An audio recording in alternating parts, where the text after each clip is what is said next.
Guys, Avengers doomsday का पहला teaser हमें देखने को मिल चुका है। शंघाई में हुए डिज्नी के मार्केटिंग एक्सपो में मार्वल ने अवेंजर्स डूम्सडे का लाइट शो सबके सामने प्रेजेंट किया। और इस टीजर में जो क्लूज और डिटेल्स हमें देखने को मिली हैं, वो सच में बहुत ही क्रेजी हैं। तो चलिए इसे ब्रेक डाउन करते हैं। सबसे पहले हमें यहाँ ग्रीन कलर का स्मोक देखने को मिलता है, जो लोकी सीजन 2 के फिनाले की टाइमलाइंस और उस मल्टीवर्सल ट्री जैसा लगता है, क्योंकि लोकी मल्टीवर्स के थ्रोन पर बैठ गया था और उसने सारी ब्रांच टाइमलाइंस को ग्रो होने दिया। शायद इसी वजह से डॉक्टर डूम का यूनिवर्स भी इनकर्शंस की वजह से डिस्ट्रॉय हो गया। इसके बाद इस ग्रीन स्मोक के बीच से डूम का हाथ सामने आता है, जो लोकी सीजन 2 की एंडिंग वाले सीन से काफी मैच करता है। ये हिंट है कि डूम्सडे में डॉक्टर डूम टीवीए में घुसकर लोकी का थ्रोन हासिल कर लेगा। फिर एक राउंड स्पिन के साथ हमें डूम का हेड दिखाई देता है और उसके मास्क का ब्लूप्रिंट भी। जैसे टोनी स्टार्क अपने सूट्स बनाने के लिए ब्लूप्रिंट्स और टेक का इस्तेमाल करता था, ठीक वैसे ही। इसके बाद हमें डॉक्टर ड्यूम का फुल मास्क देखने को मिलता है, जो काफी शार्प है और उसके एजेस ग्लो होते दिखते हैं।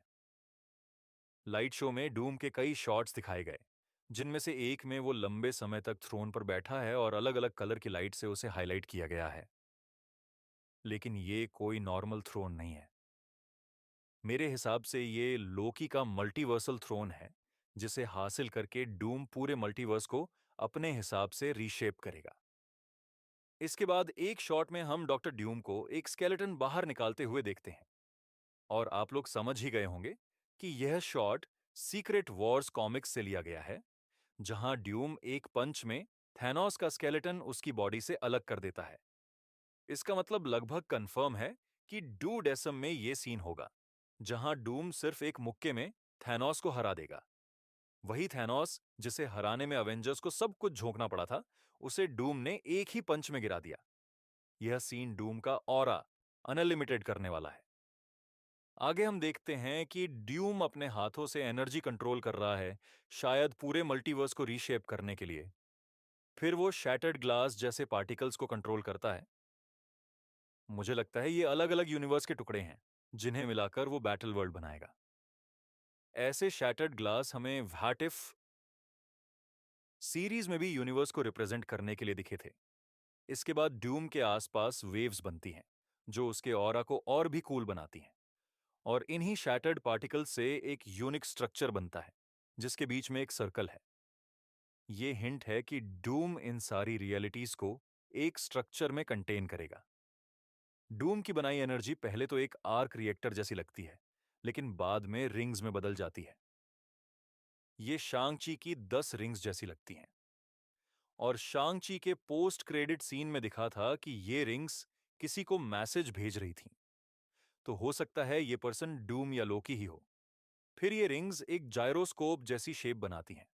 जायरोस्कोप का यूज नेविगेशन में होता है, पोजीशन, डायरेक्शन और बैलेंस को कंट्रोल करने में। और जिस तरह ये स्पिन हो रहा है, वो क्वांटमानिया में कांग के ड्राइव जैसा लगता है, जिससे कांग मल्टीवर्स नेविगेट करता था। शायद अब ये डिवाइस डूम के हाथ आ गया है और वो इसे अपने मैजिक के साथ कंबाइन करेगा। इन रिंग्स पर जो पैटर्न्स बने हैं, वो जादुई रून जैसे लगते हैं, जिन्हें वांडा और डॉक्टर स्ट्रेंज पहले यूज कर चुके हैं। इसके बाद फिर वही शैटर्ड ग्लास वाला एनिमेशन आता है और उसके बीच हमें 4 लोगो दिखते हैं: इवेंजर्स, फैंटास्टिक फोर, एक्समैन और वाकंडा। यानी ये टीमें डू डेसम में एक साथ नजर आएंगी। इसके अलावा एक्सपो में डॉक्टर डूम की एक प्रमोशनल इमेज भी दिखाई गई, जो इस लाइट शो वाले डूम से काफी मिलती जुलती है। इससे हम मान सकते हैं कि यही रॉबर्ट डाउनी जूनियर का डूम का ऑफिशियल लुक है।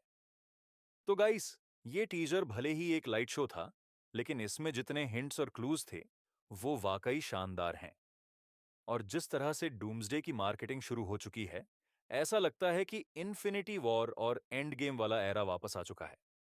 अब गाइस, आप बताइए कि आपको डूम्सडे का ये लाइट शो कैसा लगा और आपकी क्या थ्योरीज है, वो भी कमेंट सेक्शन में शेयर कीजिए। वीडियो अगर अच्छी लगी हो तो लाइक